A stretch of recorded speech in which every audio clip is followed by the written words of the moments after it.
Yang kedua, butiran 04000 program khusus, butiran kecil, subsidi dan insentif tanaman padi. Saya ucap terima kasih, tahniah kepada Menteri, bila Menteri Keuangan mengumumkan pelantikan nafas Pertubuhan Peladang Kebangsaan, yang kebetulan saya tubuh semasa saya Menteri Pertanian, mengambil alih peranan dari Bernas. Monopoli yang diberikan kepada Bernas saya anggap amat membebankan petani. Lebih baiklah persatuan-persatuan peladang dan petani sendiri yang menguruskan.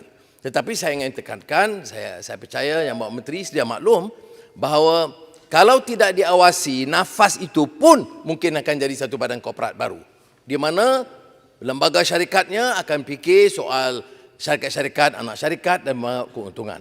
Jadi oleh demikian, nafas juga harus diperingatkan, tanggungjawab mereka adalah untuk menentukan urusan baja, pembelian kemudahan kelengkapan yang lain dan juga penjualan kepada LPN itu dapat diurus dengan pengawasan yang sangat ketat supaya mereka tidak menyeleweng daripada tugas monopoli seperti mana dibuat oleh Bernas. Saya mohon beberapa minit dengan izin yang Dipertua. Silakan. Kerana ia ada kaitan dengan laporan Ketua Audit Negara soal subsidi padi ini. Laporan Ketua Audit Negara 2018. Saya baca. Saya harap ini yang menjadi tumpuan. Kalau tidak, seorang pakar ekonomi, Mancur Olson, menyebut, zaman dulu, kezaliman raja-raja itu merampok kekayaan rakyat setahun sekali. Dia datang tahun kemudiannya. Kalau kita tak teliti, kebiasaan merompak ini boleh jadi berterusan. Kata dia more insidious cara, walaupun dia kaitkan soal privatization pada masa itu. Contohnya, seramai hingga 7,000 pesawah yang telah meninggal dunia masih mendapat subsidi dan insentif berjumlah 57.9 juta. Dah mati dah ni. Dan kemudian,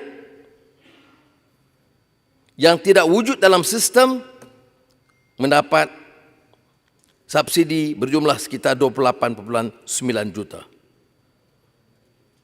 Nombor kad pengenalan diragukan 108.8 juta. Selain daripada kelewatan penghantaran baja di antara 14 hari, mungkin dimaafkan, sampai sehingga 278 hari. Jadi saya harap